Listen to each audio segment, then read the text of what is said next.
All right, so my name is Neerav Padliya. I'm VP of Research at MYOS Rens Technology in Cedar Knolls, a medical nutrition company focused on musculoskeletal health. And, I've been with the company for about 7.5 years now. So I'm delighted to be speaking with you this afternoon. I'm going to talk about prioritizing muscle health in the era of COVID-19 and beyond. And the way that I've divided up the presentation is I'm going to spend about the first 2/3 of the presentation really just talking about muscle health, the importance of muscle health, referencing key clinical studies that have been done really related to areas that are relevant to COVID-19, right? So there are not many studies that have examined the impact of muscle health on COVID-19 survival directly, but there are many studies that have been published that look at areas related to that, such as ICU survival, ventilator weaning, and related areas, which we'll talk about in some detail. So after giving you that background, that overview, then I'm going to spend the remaining 1/3 talking about FORTETROPIN, our proprietary product, and the research that we have sponsored related to FORTETROPIN, research at UC Berkeley and at Kansas State University. Okay, so I guess a logical place to begin is with the question, why does muscle health matter, right? And so the first reason has to do with longevity. And I'm going to talk about two really important studies that looked at the impact of muscular strength on longevity. One of them is a study that was published by researchers at the Karolinska Institute in Stockholm, Sweden. Another is a non-metastatic breast cancer survival study that was published by researchers at Harvard Medical School and Brigham and Women's Hospital.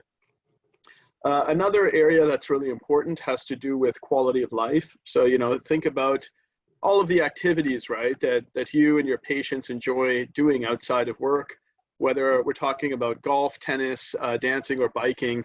Ultimately, to enjoy these activities, I mean, they all depend on good muscle health, right?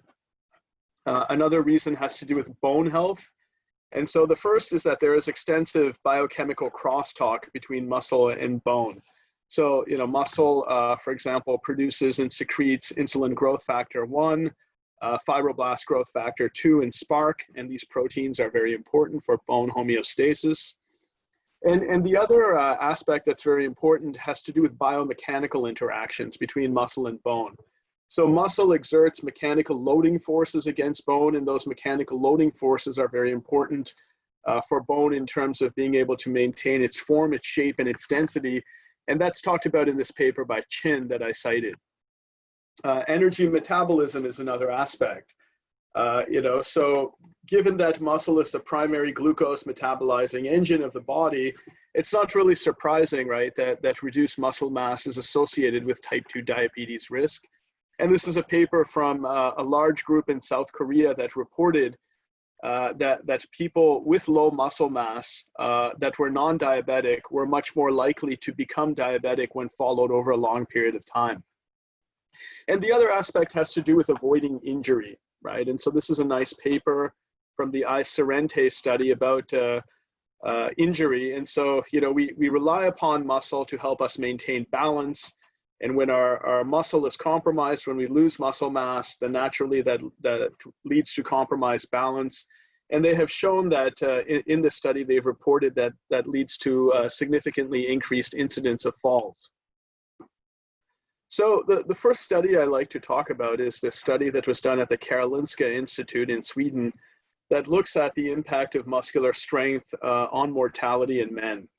And I like this study because it was a very large study that involved 8,762 men. And it was also a study with a long follow-up period of 18.9 years. And so they measured, the outcome measures were all-cause mortality, and they also looked at muscular strength. This was measured by 1 repetition maximal measures for leg and bench presses. And so I realize that I'm showing you a lot of data here, but I'd really like you to just focus on what I've highlighted in the box in red. And so here we have mortality rates for men that participated in the study that were in the lower 1/3 of muscular strength, the middle and upper thirds. And then here it's been stratified by CVD-related mortality and cancer-related mortality. And you can see that overall mortality was about 50% higher for men that were in the bottom 1/3 in terms of their muscular strength in the study. So now let's talk a little bit about COVID-19.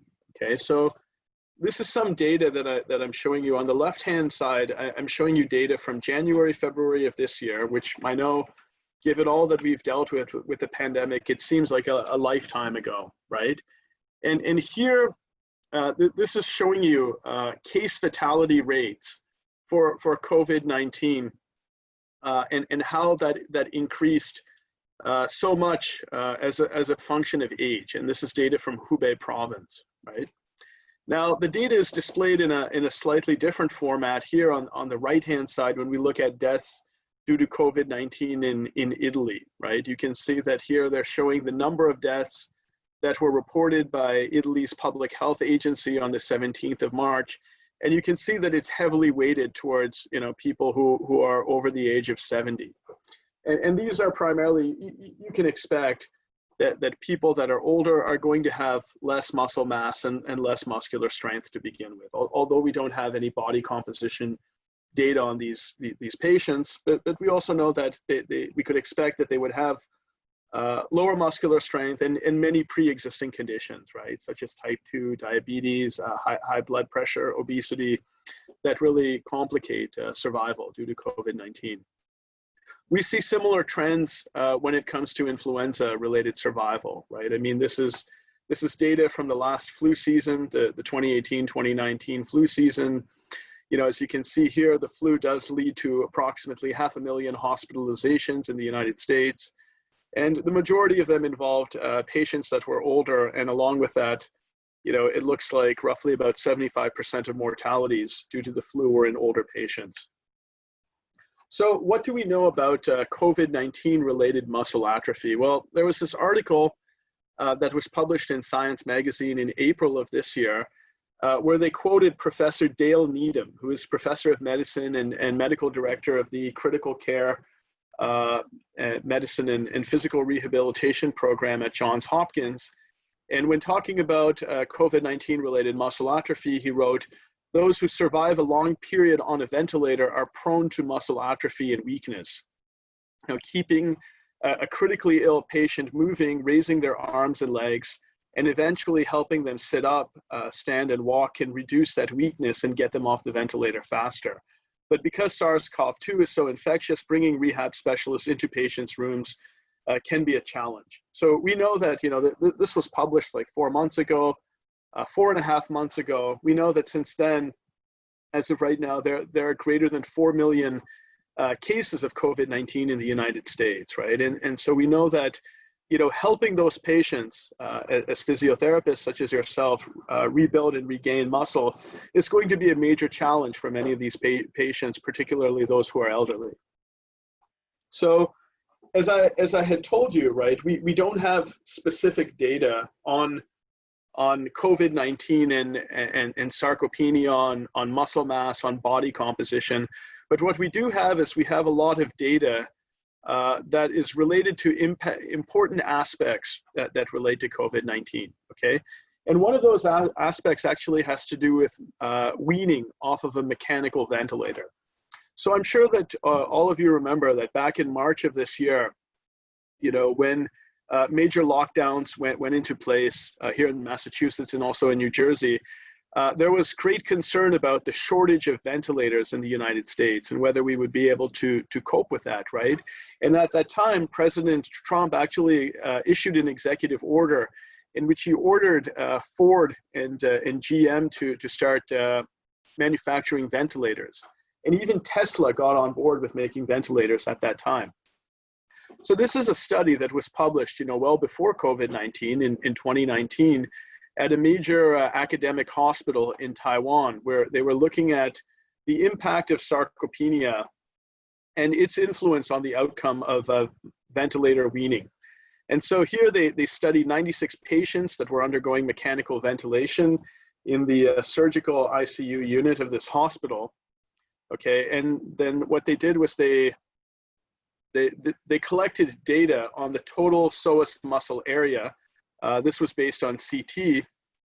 And then they did extensive analysis to look at their odds ratios related to ICU survival and difficulty in weaning off of the ventilator. So you can see here that if we look at this table, here we have this column for patients that were difficult to wean and ICU mortality, right? And we have odds ratios for what happens when we have the presence of sarcopenia.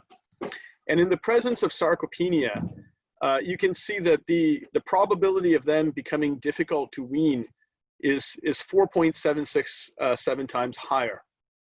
And there is more than 5 times the likelihood of ICU mortality in patients that are sarcopenic, that have low muscle mass, relative to those patients that were on a mechanical ventilator and that were not sarcopenic, okay? And so we know that unfortunately, some of the most ill COVID-19 patients, as I discussed, unfortunately, they often end up in the ICU on a mechanical ventilator. One of the other complications of COVID-19 also is pneumonia, right? I mean, that is one of the severe complications of COVID-19. And so this is a study that was published, again, well before COVID-19. This was published back in 2017. Study published by researchers at Tamana Regional Health Medical Center in Kumamoto, Japan. And this was a geriatric hospital, and they were looking at the impact of sarcopenia on 90-day mortality following a diagnosis of aspiration pneumonia. And there were 151 subjects that participated. They were all elderly subjects with a mean age of 85.9 years. And here they looked at appendicular skeletal muscle index. This was measured by bioelectrical impedance analysis. And they measured that, and then they wanted to look at the impact of low muscle mass on 90-day survival following a diagnosis of aspiration pneumonia. And you can see here that the black represents patients that were in the top 75%, okay, as far as ASMI is concerned. And here, this dotted line represents the patients that were in the bottom 25% related to their appendicular skeletal muscle index. And so you can see that the probability of survival was much lower for these patients, unfortunately. Now, a study unrelated to COVID-19, though, was a study that was published by researchers at Harvard Medical School and Brigham and Women's Hospital that looked at women that were diagnosed with non-metastatic breast cancer between January of 2000 and December of 2013. And so CT was performed at the time of diagnosis. And the women were placed into different buckets, such as sarcopenia, poor muscle quality as measured by low muscle radiodensity, and excess adiposity. And you can see that the main outcome measures were overall survival time and all-cause mortality. Once again, I'm showing you a lot of data, but the key thing to note is that when we compare women that were non-sarcopenic, that had low total adipose tissue, right? And then we make a comparison with those women that were sarcopenic and also had low total adipose tissue. We can see that the hazard ratio increased from 1 to 1.35. And similar trends were noted, right? When we look at medium and total adipose tissue, or medium and high total adipose tissue in non-sarcopenic and sarcopenic groups. And then if you look on the right-hand side, there's a Kaplan-Meier plot that shows survival function. And you can see that it's significantly lower for women that were sarcopenic at the time they were diagnosed with non-metastatic breast cancer relative to those women that were not sarcopenic. So now let's talk a little bit about frailty. Okay, so the clinical definition of frailty, as outlined in this article, is the presence of 3 or more of the following components. And these components are shrinking or weight loss, weakness, poor endurance and energy, slowness, and low physical activity level. And so, why are we discussing frailty right now, right? Well, this is an article that was published by Professor John Morley, one of the key opinion leaders in the sarcopenia field at St. Louis University. And essentially he wrote that the editorial has suggested that sarcopenia is really the major cause of frailty, right? And you know, clearly, it's very clear to all of us that frailty is really something that has a terrible impact on quality of life, you know, for all of us and for the patients that all of you see on a regular basis. So here I discuss a bit about how much protein do older adults need. This is a really nice study that, you know, you may enjoy going through in detail afterwards. But essentially, what it discusses is that as we get older, people also have higher protein requirements, right? And so, you know, typically for people our age, protein requirements, the recommended daily allowance is about 0.8 grams of protein per kilogram per day, per kilogram of body weight. And so here there are a series of studies where they've reported that, that for older adults, their recommended daily allowance of protein really should be somewhere in the ballpark of about 1.2 to 1.3 grams of protein per kilogram of body weight per day. In addition to just, you know, increasing protein consumption for older adults, the source of protein is very important.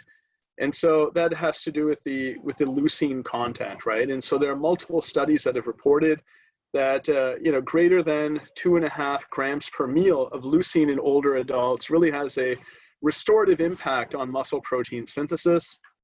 And so here, this talks about leucine content in whey protein isolate relative to soy and pea protein as well. And I think R represents rice protein concentrate.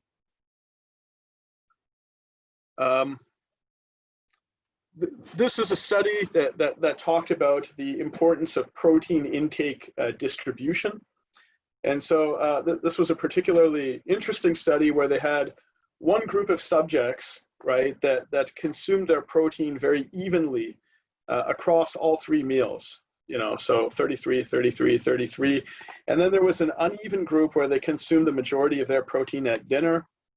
And what this showed was that this was very interesting because a very different trend was observed for younger adults. For younger adults, what they found was that muscle synthesis was actually more efficient, was higher in the group that consumed their protein evenly. But as you can see, looking at for older adults, there didn't really seem to be much of an impact as to whether protein was consumed evenly throughout the day or whether it was consumed unevenly, with most of the protein skewed towards the evening meal. But the key thing here is that older adults really need to consume more protein, and they need to make sure that they consume protein with a high leucine content. And so whey is really the best from that standpoint.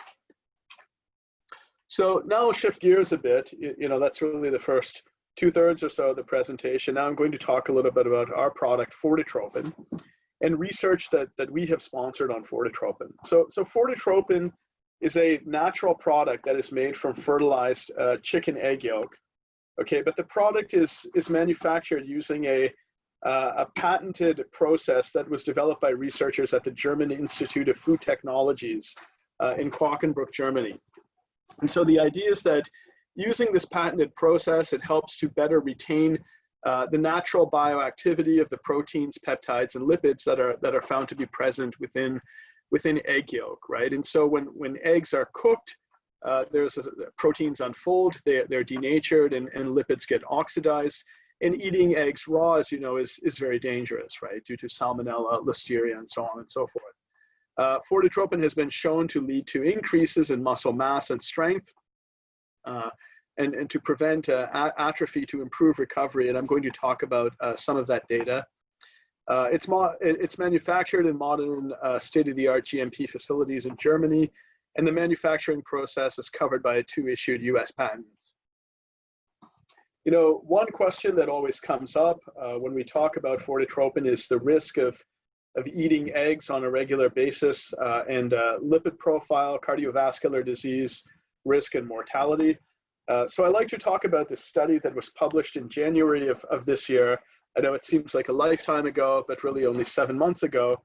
And this is a very important study. This was a meta-analysis. And what they found is that they looked at 177,000 individuals, okay? from 5 countries across 6 continents.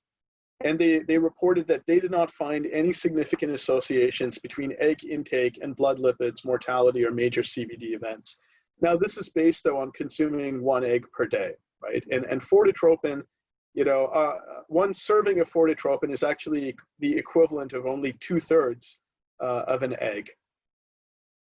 So we have developed this product for the physiotherapy market, for the anti-aging and age management medicine market, called MYOS Physician Muscle Health Formula. We launched this product at the American Academy of Anti-Aging Medicine Conference in December of last year in Las Vegas. And so this is a natural product that is backed by 5 peer-reviewed publications at this point, 2 human clinical studies, and one very large veterinary clinical study.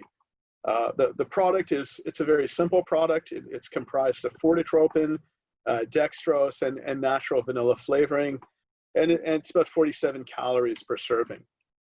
So the most important study that we have sponsored to date that relates to FORTETROPIN is a clinical study that was done at the University of California at Berkeley.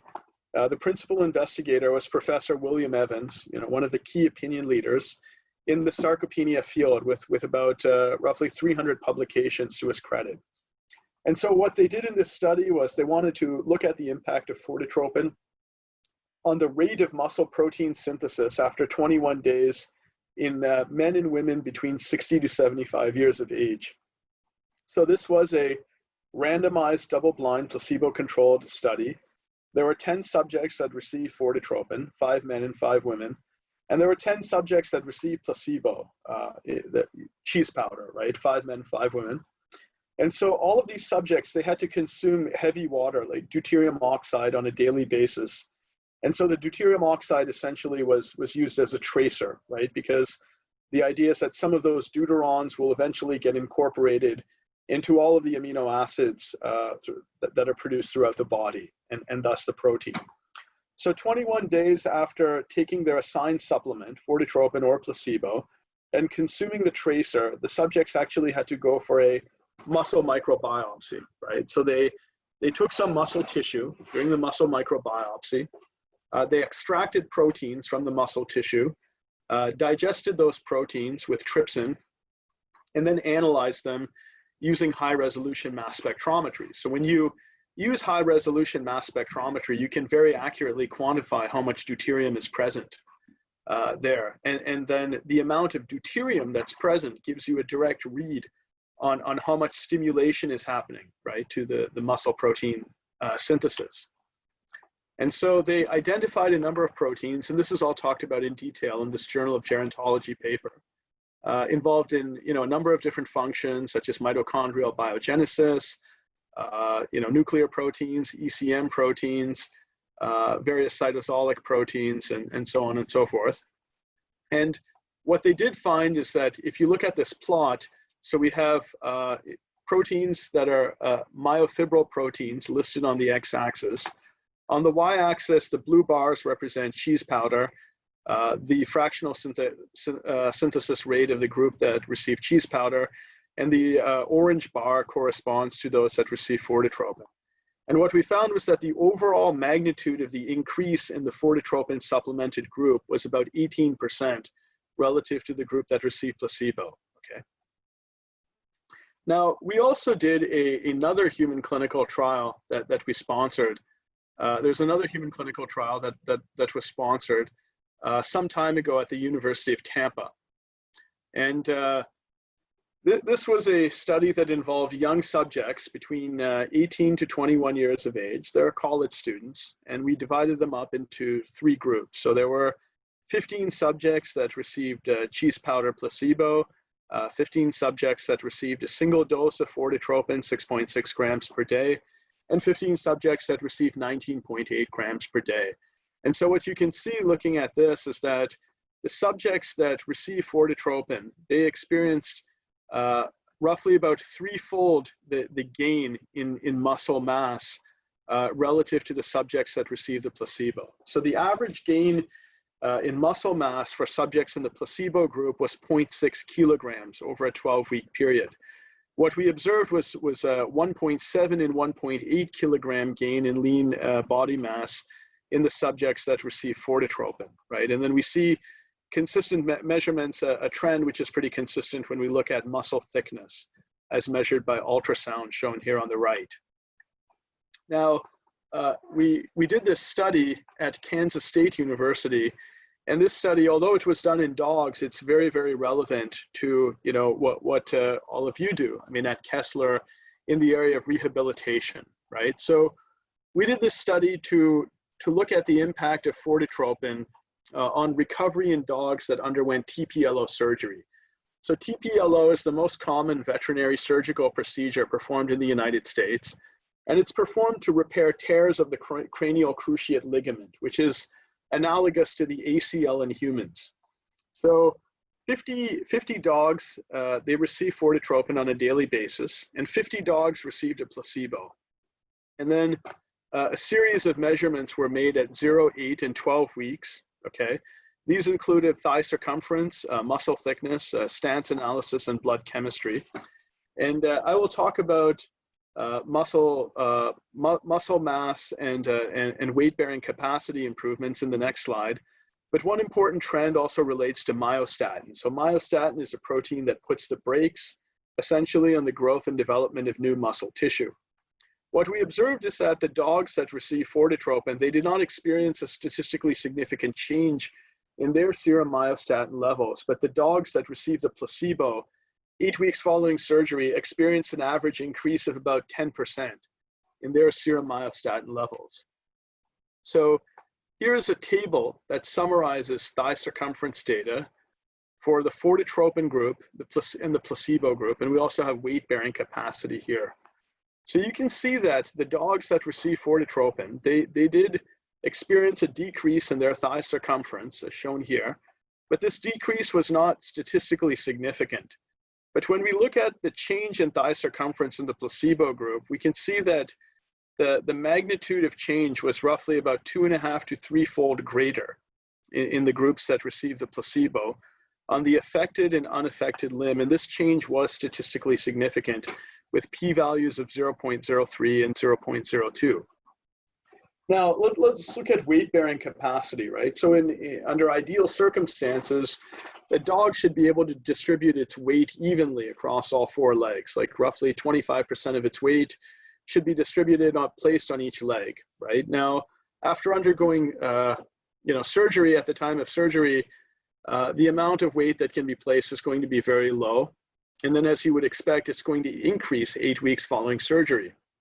And so when we look at the effect, the within group impact just of time, you can see that it's statistically significant in both cases, right? But the magnitude of increase was greater in the FORTETROPIN supplemented group. And then when we do a between group comparison between these two groups, the FORTETROPIN group and the placebo group, you can see that the p-value was 0.09, rounded up to 0.1. So we see that there was a trend towards increased recovery in the FORTETROPIN supplemented group based on force plate measurements. So we were very excited about that study that we did with dogs. And so that study has actually formed the basis of our animal health business. And we have a really good business that is focused on animal health. And I actually teach continuing education courses to veterinarians once a month for that business. But we got very excited about that, and we decided to sponsor a human clinical trial to understand if FORTETROPIN could help humans, right? I mean, in terms of recovery. So we're working with Professor Stuart Phillips at McMaster University in Canada, outside of Toronto, who's another KOL in the muscle physiology field. He has somewhere in the ballpark of about 250 papers. And the model that we're using is known as the unilateral leg immobilization model. So the idea is that subjects are going to wear a cast or a knee brace on their knee for 2 weeks, and wearing a cast is going to cause them to lose muscle mass. That's well documented, well understood. And so 2 weeks prior to casting, the subjects are going to take their assigned supplement, either placebo or FORTETROPIN. They'll continue to take it during the casting period of 2 weeks. And then after they're done with casting, so 4 weeks into the study, they'll remove their cast. And then that will start the recovery phase of the study where they'll continue to take their assigned supplement for the further 2 weeks. And then there will be a number of measurements that will be made, such as DEXA for body composition, ultrasound, myostatin, blood chemistry, and then there will be some accelerometry to look at actual muscle performance. So just to provide you with an overview, you know, we're interested in 3 key areas on the human side of our business. One is sports nutrition, and the study at Tampa that I talked about really provides a scientific foundation for that sports nutrition business. We're interested in healthy aging, and the scientific backbone of that business is the study that I talked about at UC Berkeley. And we're very interested in the recovery and rehabilitation market. And so this is supported by the study that was published by researchers at Kansas State. And we have a human clinical trial that is underway at McMaster University, which would provide further support for this business if the results of that trial are favorable. We've received a number of positive testimonials to date, many of them from professional athletes such as Carl Nelson, who played for the New York Giants. He was a former Super Bowl champ. I think he was part of the '87 Giants that won the Super Bowl. Joe Thomas with the Cleveland Browns, and Aaron Gordon. And so just to summarize that, you know, this is a product that's all natural, right? It's 100% fertilized chicken egg yolk, but it's made with a patented process to help better retain bioactivity. It has been studied now in multiple clinical trials. It's backed by 5 peer-reviewed publications. And just to finish off, that, you know, gaining muscle mass will really enable patients to enjoy an active and healthy lifestyle.